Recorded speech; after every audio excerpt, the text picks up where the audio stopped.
Hi, everybody. I'm Chris Metzler, one of the programmers here at SF DocFest. We've been bringing you independent films from all around the world, specifically independent documentaries, for the last 21 years. This year, we're obviously doing things a little different with both live in-person screenings at the Roxy and also streaming films. You just had this chance to see the lovely film, Clarissa's Battle, and we're lucky enough to have the filmmakers and the star of the show here. Welcome. Thank you. Hi, thank you for having me. Maybe a good place to start is, I think many in the audience are always curious where filmmakers come up with their ideas and decide that like this is the film they want to make. So how did you all kind of decide that? Was it kind of meeting Clarissa, or was it the underlying issues? What was the kind of impetus for making the documentary? Well, the main thing for me was that, I've been a documentary filmmaker for about 20 years now. But I decided I wanted to have a child and got a day job in order to have health insurance and some steady income. And I got laid off when I was like 8.5 months pregnant. And then suddenly, throw it off an economic cliff. And I met Clarissa, thankfully, very soon after. And she told me, I learned from her, one, about how to get some support for myself, to how to get on a list to get childcare subsidies, and just learn about other ways that I could get some sort of, safety net built for myself as a solo parent. But I also just learned about this larger issue. And then, we bonded as as single moms, and I can let her tell you a little bit more about that initial conversation. But a little bit later, well, first of all, C.B. Smith-Dahl, who's another incredible filmmaker and also single mom of 2 beautiful now grown girls, came on and decided she would do this film with me because she also had dealt with so many of the same issues, and we didn't see anyone talking about this. And then not too long after, I met Sarah Mamori, who is also a mom and an incredible filmmaker and editor and producer. And, really it was through this like community of I would say moms and incredible filmmakers coming together and deciding we wanted this to, this issue to, be seen, to be talked about and acknowledged, and bringing more attention to it. Well, and, at what point in time were you kind of approached Clarissa to like, hey, look, we want to make a documentary? And was there any trepidation about it? I mean, obviously the issues are important, but being on screen and sharing your story is another thing. So how did that that kind of process work out? So, one of my other colleagues at Parent Voices Oakland had actually met Tamara in the lobby of Bananas, which is the agency where the organization is housed. And one thing about me is, you have to put something in my face several times. I mean, it doesn't matter what it is. You see a little bit of this in the film, but it is very real that, as an organizer, community organizer, there's 50 fires that I'm putting out at any one time. So this person really was like, listen, I've talked to this lady. She seems legit. She's going through it herself. And we all met for coffee at Pete's Coffee. If you're in Oakland, the North Oakland Telegraph Pete's Coffee, which is near the office. And so we just had a really great conversation, right? It's always wonderful to connect with someone who's actually living through it. And I'm always a little bit, I'm always open-minded about anything. People approach me with all kinds of ideas of all kinds of things to do anything. And I'm willing to do whatever it is to make sure that childcare is elevated.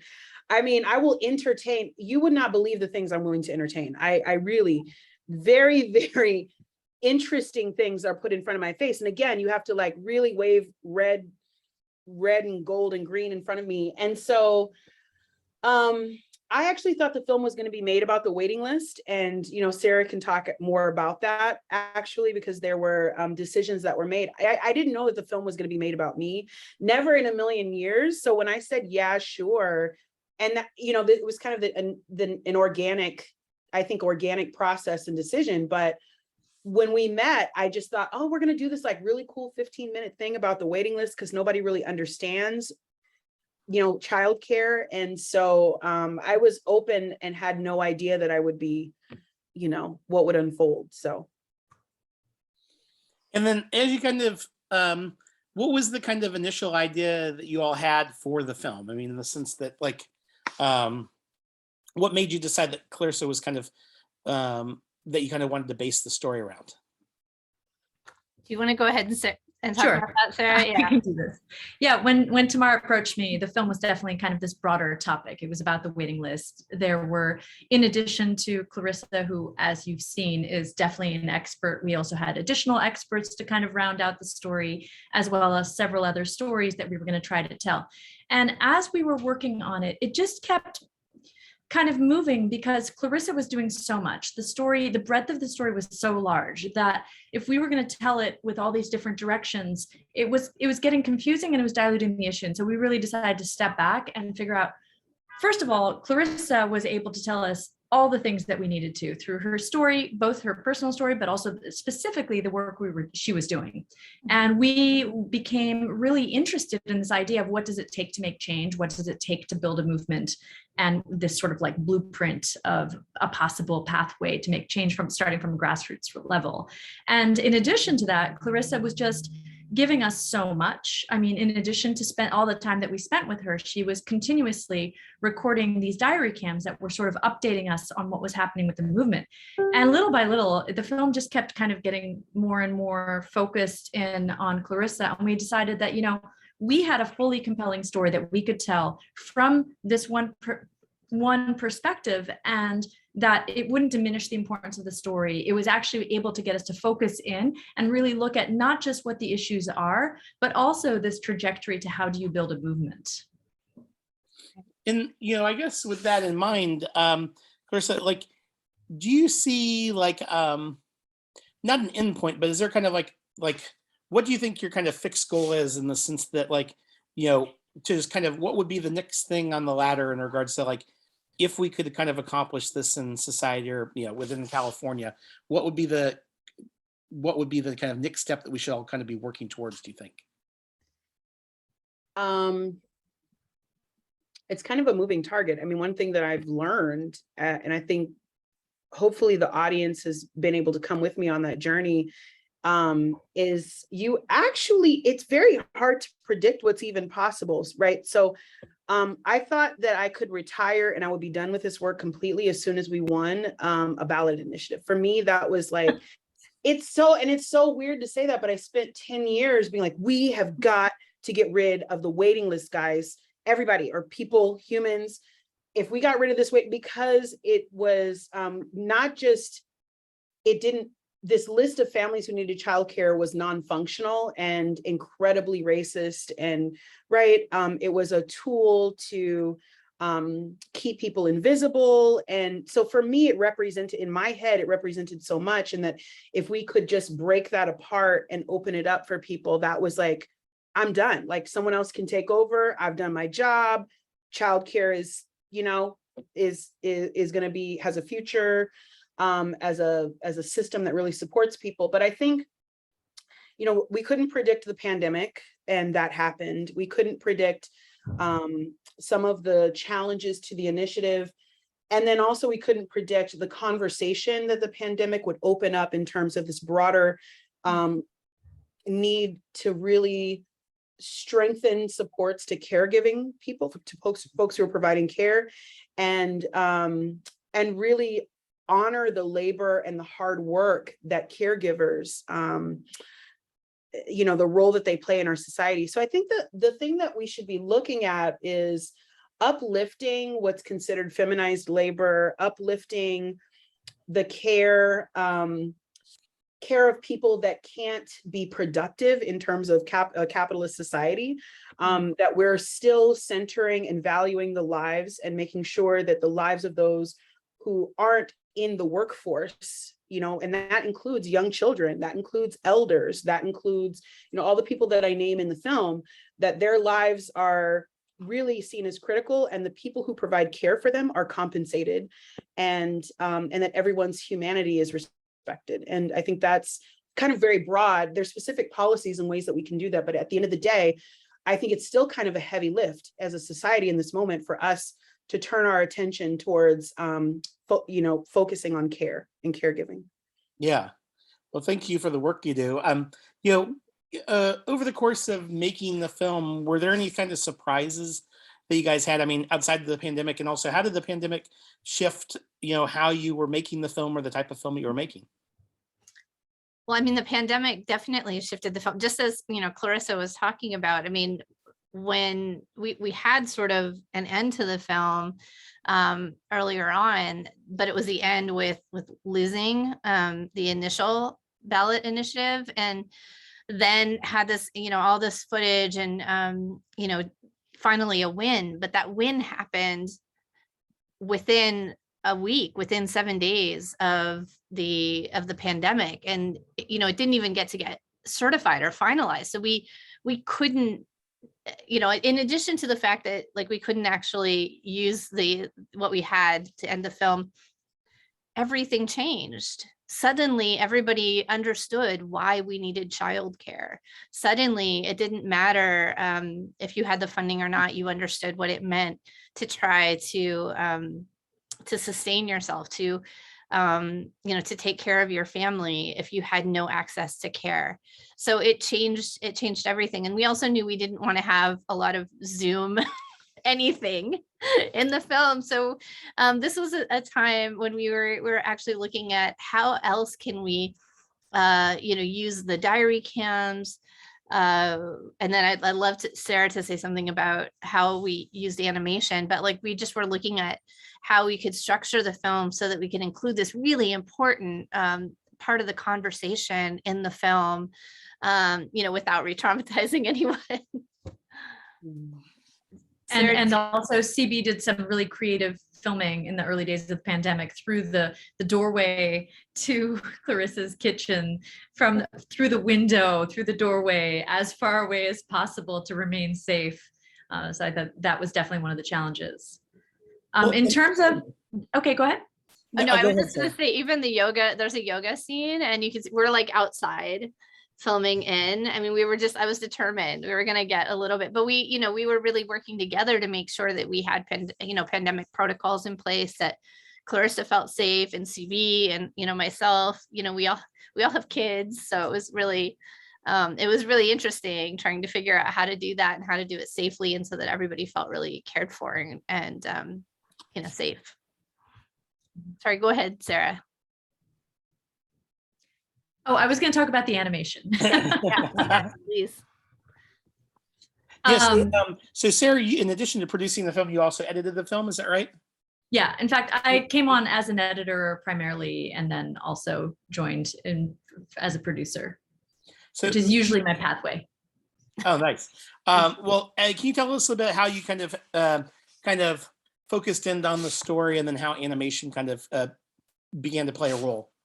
Yeah. And I mean, I talked a little bit of how we focused in on the story sort of by pulling out all of the things that were not directly related to the movement. We had a whole other side story that Clarissa was also involved in, running to be on the school board. There was a political campaign, and we just decided that was too much, and pulling out the additional characters as much as possible, except for, of course, trying to feature, the parent voices that spoke with the board of supervisors and those sorts of meetings, but really just center it on this one person kind of spearheading a movement.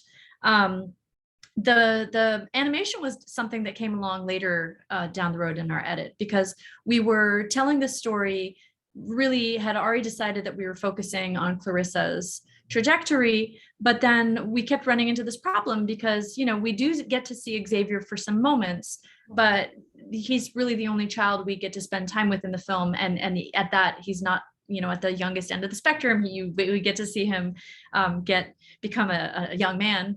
And the thing that kept coming up was, here we were talking about the crucial importance of having childcare and early education from this early age. And we were not showing that. And we kept trying to figure out ways to do it.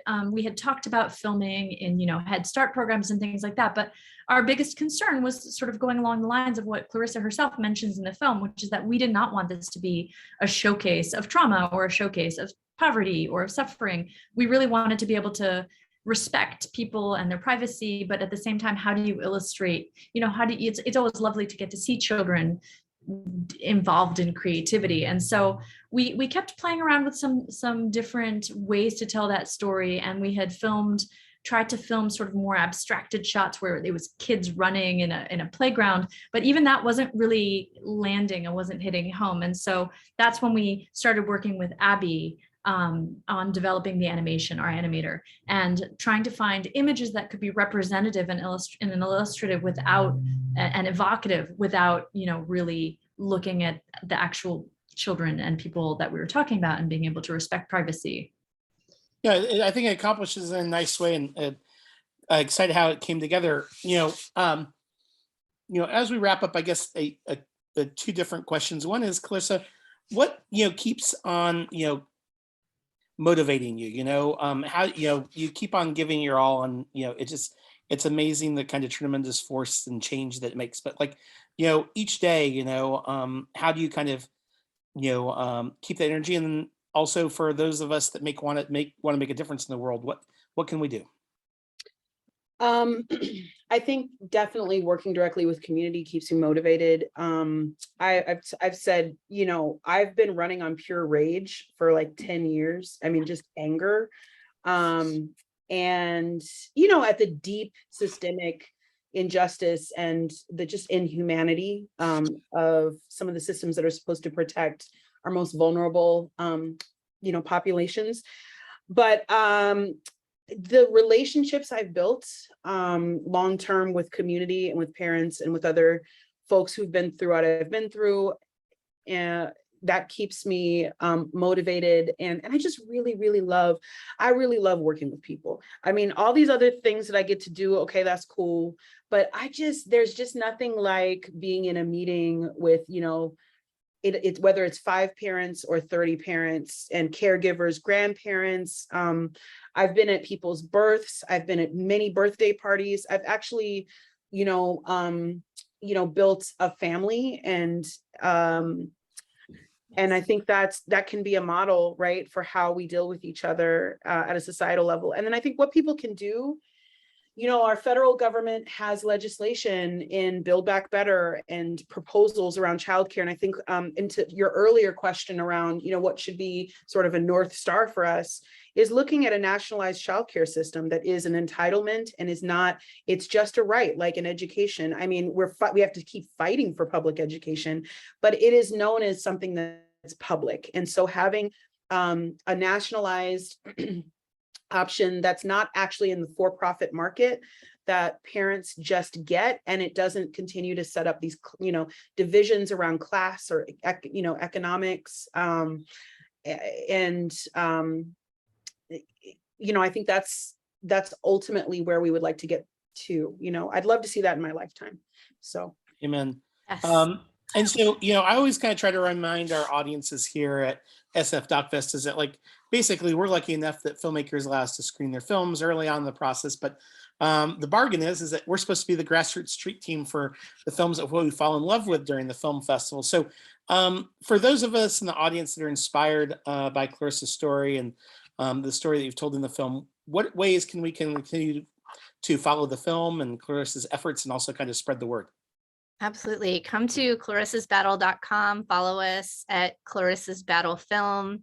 Get involved, host a screening, donate, let people know. I mean, we are at the beginning of this process, and we are working on a national impact campaign that can both lift up Clarissa's work and lift up other campaigns that are happening across the country. And all of these campaigns, like as Clarissa has been saying, like it creates this groundswell for that end goal, which is the nationalized childcare service.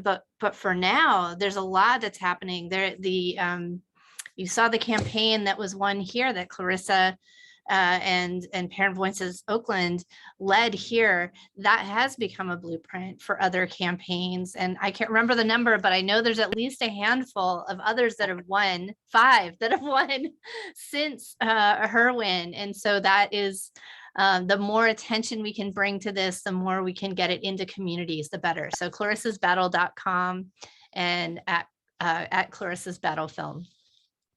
Awesome. Well, thanks again for making a beautiful film. And Clarissa, thank you for, telling your story.